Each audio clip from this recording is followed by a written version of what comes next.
Less than a month and a half in since President Trump became the 45th president. And every criminal force on the planet is basically working against Trump and the American people. It is simply staggering. A few days ago, I thought of this, and I remember driving to work in the car thinking, when I get there, I need to tell my writers and researchers to Google, to search engine, Hillary Clinton with Putin, John McCain with Putin, Chucky Schumer with Putin. And I didn't write down the note, and I didn't do it. And that was even before this latest session things began. It was like the day before. But I knew they just kept hyping and hyping and hyping that Flynn had met with the Russians over the phone and that Trump was going to meet with the Russians, and you just don't do that. I was thinking how important it was to show these people saying this and doing this against Trump meeting with the Russians. And then I thought I should show Ronald Reagan meeting with Gorbachev, Ronald Reagan meeting with other Russian leaders. I should show George Herbert Walker Bush with Boris Yeltsin. I should show George W. Bush with Putin. But then I thought, no, let's go further. Let's have the leading Democratic leaders, like Schumer, meeting with the Russians. And sure enough, look at drudgereport.com today. I never told the crew to do it. But the great part about the internet is somebody else thought of the same thing. Pure common sense. Schumer and the Russians. There's Schumer with old Vlad. But that's what you're supposed to do. I mean, Russia's trying to reform itself, trying to work with the West, inviting in business, fighting radical Islam, promoting Christianity. Of course, Hollywood and the globalists here are doing the opposite. We talked about Disney putting out on their TV network an image of a bunch of boys kissing boys, girls kissing girls, but a boy and girl about to kiss feeling weird about it. Just like the cover of National Geographic shows all the other genders except the female. Well, now Russian ambassador Sergei Kislyak, it turns out, visited Obama 22 times. Well, that's what you're supposed to do. Yeah. And, of course, it's coming out he visited his Democrat counterparts in the Senate more times than he visited just one counterpart in the Armed Services Committee, more than he visited then Senator Jeff Sessions. But nobody cares about that because the media is not going to talk about it, the controlled corporate press. But here it is. Russian ambassador Sergei Kislyak appeared as Obama's White House visitor at least 22 times. Isn't that just special? Then, of course, there's flashback. Chuck Schumer meets with Putin in New York City. The great Jim Hoft over at Great Gateway Pundit. And then Russian ambassador Kislyak attended Trump congressional speech Tuesday, but sat with Democrats before it broke on Wednesday and Thursday. There is Sue. He sat with all of them. Why? My gosh, they've all got to recuse themselves from any committees they're on. In fact, I want to identify all these Democrats that are in that photo. And I want movements, I want calls them to recuse themselves from committees that have anything to do with Russia. Period. Everyone he sat next to, everyone he talked to, I want the cameras reviewed. And I want, hell, let's just arrest them all. They're all Russian spies. Oh, Trump on dim Sessions hate fest. He calls it a witch hunt. They lost the election and now they've lost the grip on reality. Tucker Carlson even kind of grilled him. Yeah, Fox is out to get Trump. And then we've got more articles dealing with all of this that we're going to be breaking down coming up. And, you know, it's a big mistake by Sessions.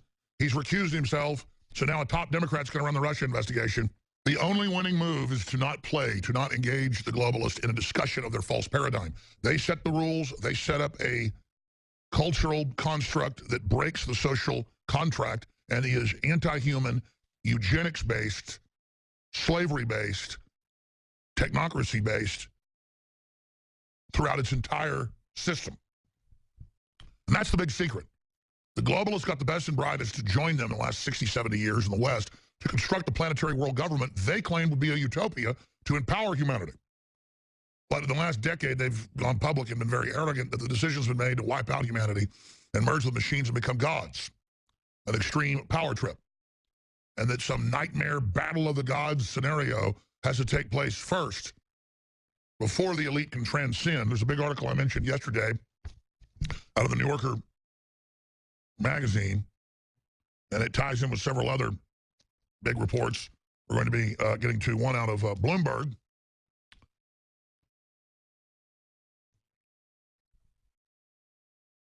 Where AI scientists gather to plot doomsday scenarios and solutions as the so-called elites themselves scurry away and begin living generally more than half the year already out of Europe, out of the United States, out of Australia, out of Asia. And again, places like Kauai, Hawaii, and of course, Tasmania, off the coast of Australia, and of course, New Zealand. I told people about this a long time ago. Now it's in Bloomberg. Yesterday, it's in New Yorker magazine. They are throwing it in your face. It's very, very serious. They've been preparing a worldwide economic collapse and then organized crises they believe would bring them absolute control over the nation states and individuals. They will then accelerate even more crises in the next wave, which will be used to reduce population even more. I've always said they'll have a primer bioweapon that kills 10 to 50 million people. Gates came out last week and said it'll be about 30 million in the next pandemic. That will then train us to all live under a medical tyranny. They've now announced a world government to be run to, quote, counter the medical tyranny they're rolling out. And then they will continue to just tighten the noose as each successive crisis becomes more intense and larger. And then the mega deaths will go from the millions into the billions. A mega death is 1 million or larger. What is a billion deaths? We should search that term. I don't know. What is the term for a billion deaths? Death. Gigadeath. So you got mega death, you've got gigadeath. So they kill 7 million of us. Now, Ted Turner says he only wants to kill 80%. So that means there'd be hundreds of millions left, which I think is quite gracious of him. And, of course, as the culling takes place in the next few decades, you'll be able to grovel to them properly and show them that you've been subservient. Perhaps you'll be allowed to, live or be given some of the cures for the diseases they've been dumping out and pouring out upon us. By the way, their whole program is in great crisis. It's being blocked. Across the world, people in their own system are aware of the plan, and they're speaking out against it and saying no. The globalist response has been to just be more public about their plan and kind of publicly inoculate everyone psychologically to hide it in plain view and go, okay, well, humans are ugly and fallen and bad. There are too many of us. So if you don't merge the machines, we'll just step on you. You'll be obsolete. Elon Musk 2 weeks ago. And they've all made the same statement. Ray Kurzweil, all of them. All of them. All of them. Bill Joy, the list goes on and on. Bill Gates, all of them. David Rockefeller. And look at the Clintons. Look at their attitude towards humanity. A total elitism, a hardness, a selfishness, a hate to steal $2 billion from the Haitians, give them less than 4% of the money raised, keep it for yourself, and be praised as being liberal. It's like Bono. He was caught giving less than 1% to African aid when he was raising billions a year for it. So he upped it to 1.8. 1.8. Imagine you run a charity for starving kids and you keep 98.2%. But as long as you kind of wear a scarf around your neck and kind of walk like you're liberal and non-threatening and act beta and wear, red tinted sunglasses and talk real soft and get awards, then it's okay. But they're raving snakes. They are ravenous wolves. They are just foaming at the mouth with absolutely total greed and a satanic spirit towards humanity. Completely and absolutely turned over to it. And their actions are pure hate. So they tell us that speak out against them with anger that we're the hateful ones. No, we're the people who are informed and who are horrified to know we're right, to have stacks of documents, rooms of documents, rooms of videotape, rooms of books with all of you bragging to yourselves how beautiful and powerful and perfect you are and how profane and ugly and fallen we are and how you can't wait to live in a utopia of the Elysium fields once we've all been exterminated. And in comes Donald Trump that believes in workers, that believes in people, and says there is advanced technology that has not been rolled out to the public. We're going to start curing cancer, curing disease, curing death. We're going to walk on foreign planets. We're going to break the secrets of the universe. He already knew before as a billionaire and a smart guy dialed in.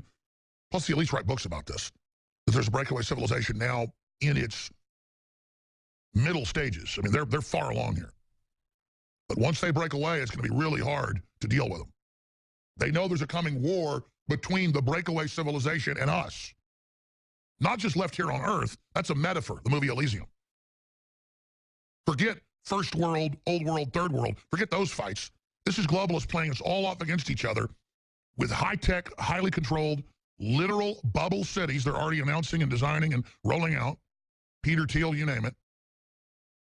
Floating cities to get away from us. Underground mountain redoubts.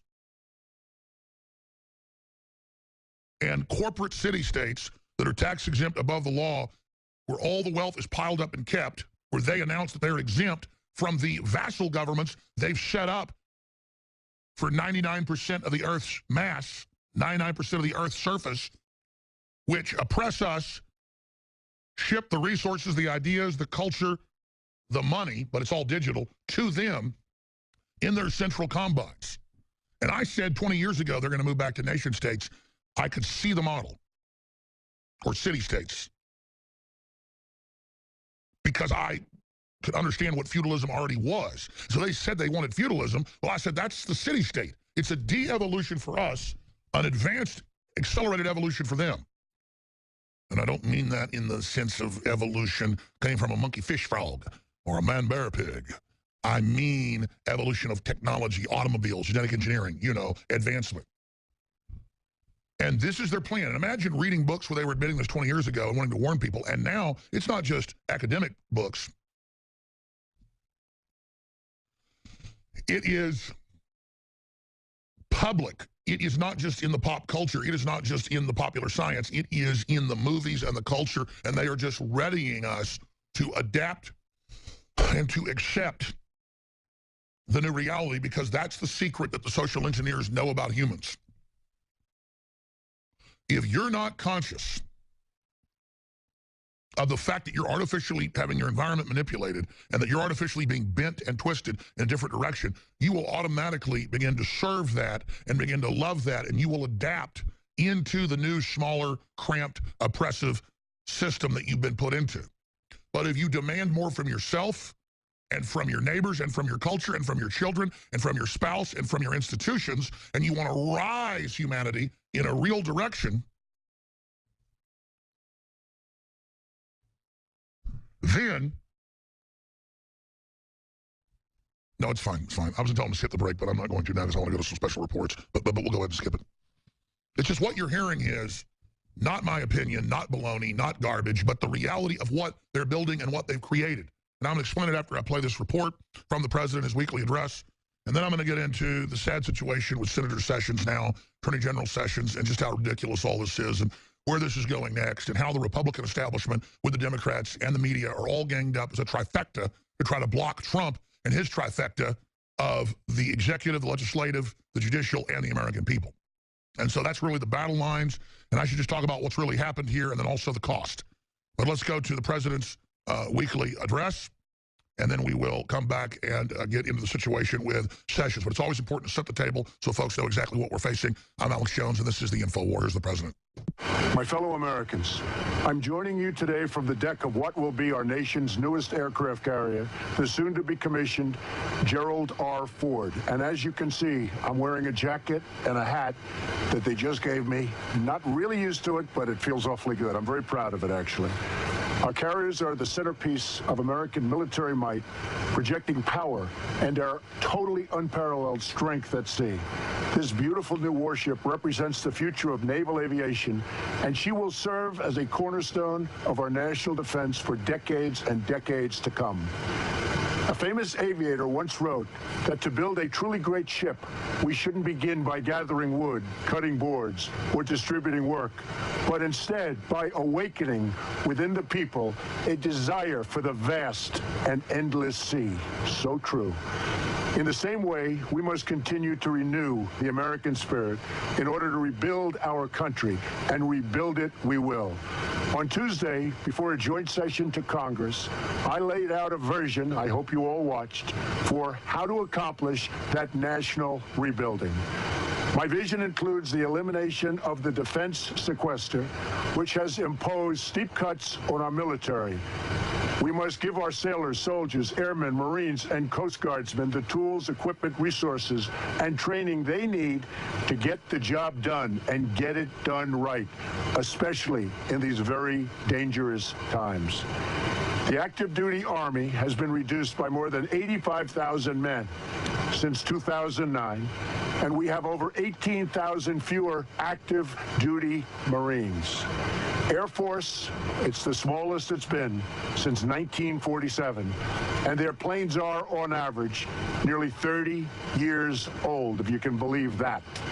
Our Navy's fleet is the smallest it's been since World War I, and that's a long time ago. Frontline Navy and Marine strike fighter aircraft are more likely to be down for maintenance than to be in the sky. We cannot afford to continue down this path. My budget will give America's armed forces the resources they need to achieve full and total military preparedness to meet any and all global challenges. And meet them, we will. Investing in the military means investing in peace, because the best way to prevent war, as George Washington said, is to be prepared for it. Most importantly, an investment in the military is an investment in the incredible men and women who serve our country in uniform. They are the best of us. They are the greatest force for peace and justice the world has ever known, and we will support them every single step of the way. These are truly exciting times. Amazing opportunities are unfolding before us to strengthen our military, to reboot our economy, and to bring back our jobs. If we all work together and put our country first, then anything is possible. Let us seize this moment and make the most of this incredible opportunity for national renewal. May God bless the men and women of our military, and may God bless the United States of America, the country we love. Trump knows that the globalists have decided to build a world based on slavery, a world based on oppression, and a world based on believing that humanity's trash and is basically needs to be thrown out, burned up. And he's aware of the globalist model, and so is Stephen Bannon. I know that for a fact. And so is Senator Jeff Sessions, and they're all making a real attempt to really build a world based on the common person and based on common dreams and open free societies. And that's why every criminal element, every slimy group, every mercenary organization, every dishonorable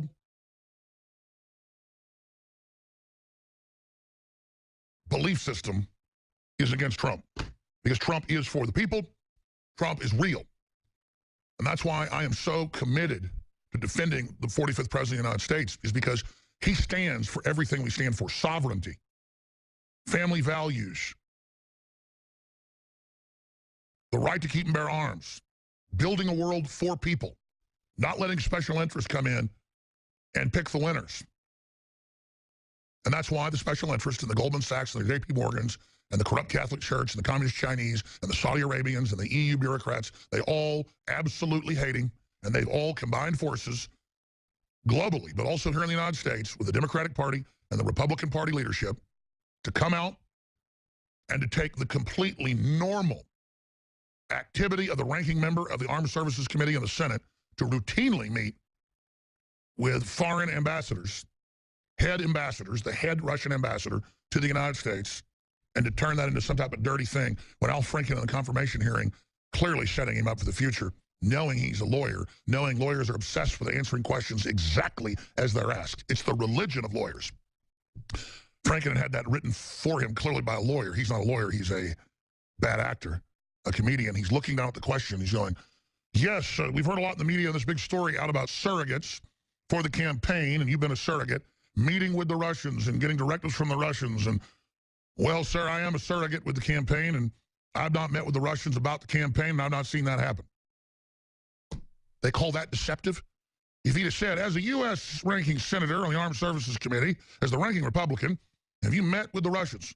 Well, absolutely. I've met with one of their top generals. I've met with their ambassador several times. Just this year, I've met with some of our generals, some of their military people at a base inspection I attended a few months ago. Yes, there's a whole list of that in my file. You can see my itinerary for the last few years posted at us.gov, Senate sessions. Boom, it's all right there. These are public meetings. These are completely above board. I looked it up. Chuck Schumer's met with the very same person, and we're trying to find photos of them together right now. All of them have. But they're saying, well, I know we've met with him. He lied about meeting with him. And the Republican Party told Trump, and Pence told Trump, they said, just let us have Flynn, and then this will get him off your back. And before Trump could even get rid of him, Flynn just resigned and said, I'm not going to be part of this. And now, they're going after Sessions. Doesn't matter if Sergei Kislyak sat with the Democrats during the speech and is a known handler of Democrats for decades. Doesn't matter. They'll try to blame a guy from Alabama who's as patriotic and Americana as basically John Wayne, because the scum hates real Americans. No weapons of mass destruction were found. Are you kidding me? Do you buy that? There were.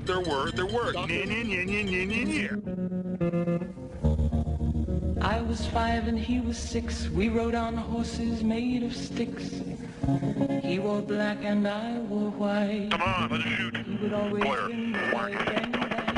He shot me down, bang, bang. Hey, I need to get the brass to drop ramps. I got a wounded girl. We need to take the rest of mine. Oh, it's their fault for bringing their kids to a battle. No network.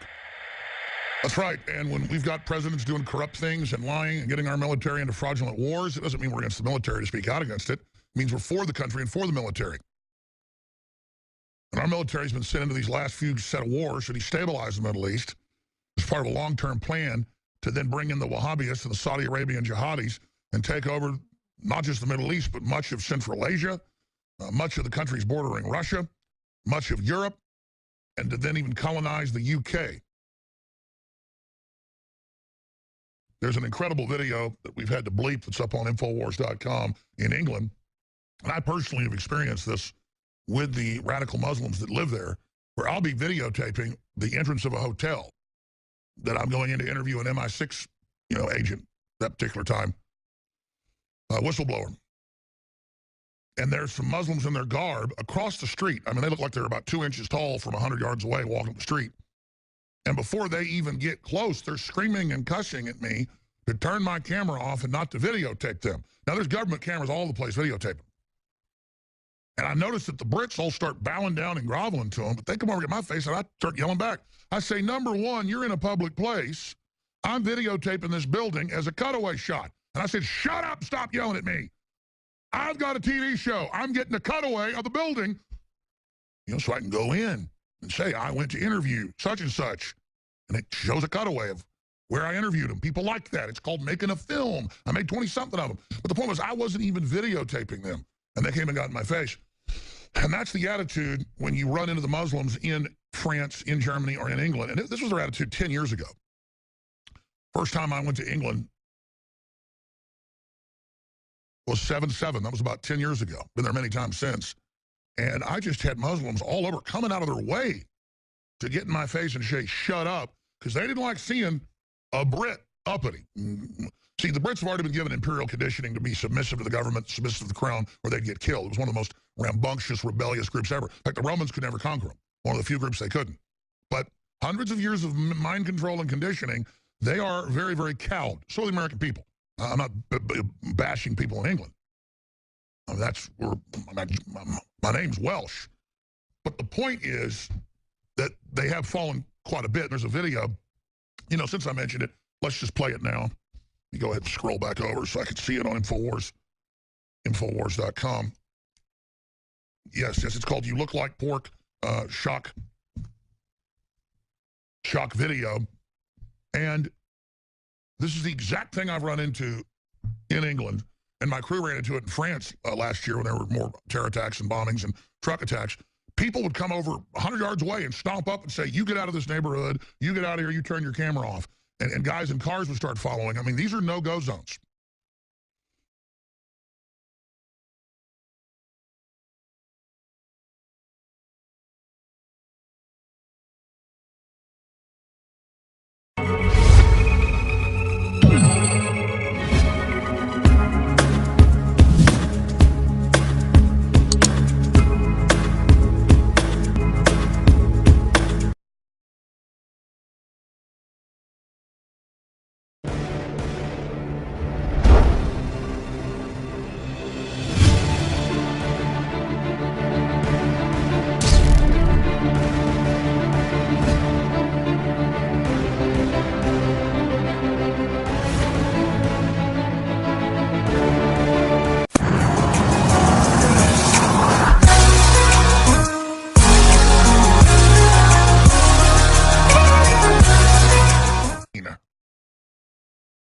Less than a month and a half in since President Trump became the 45th president.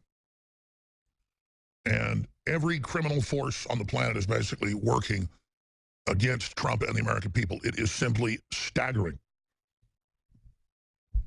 A few days ago, I thought of this, and I remember driving to work in the car thinking, when I get there, I need to tell my writers and researchers to Google, to search engine, Hillary Clinton with Putin, John McCain with Putin, Chucky Schumer with Putin. And I didn't write down the note, and I didn't do it. And that was even before this latest session things began. It was like the day before. But I knew they just kept hyping and hyping and hyping that Flynn had met with the Russians over the phone and that Trump was going to meet with the Russians, and you just don't do that. I was thinking how important it was to show these people saying this and doing this against Trump meeting with the Russians. And then I thought I should show Ronald Reagan meeting with Gorbachev, Ronald Reagan meeting with other Russian leaders. I should show George Herbert Walker Bush with Boris Yeltsin. I should show George W. Bush with Putin. But then I thought, no, let's go further. Let's have the leading Democratic leaders, like Schumer, meeting with the Russians. And sure enough, look at drudgereport.com today. I never told the crew to do it. But the great part about the internet is somebody else thought of the same thing. Pure common sense. Schumer and the Russians. There's Schumer with old Vlad. But that's what you're supposed to do. I mean, Russia's trying to reform itself, trying to work with the West, inviting in business, fighting radical Islam, promoting Christianity.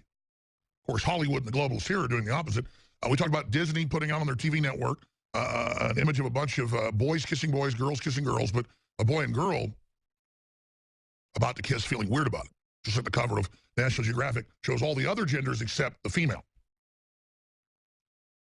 Well, now Russian ambassador Sergei Kislyak, it turns out, visited Obama 22 times. Well, that's what you're supposed to do. Yeah.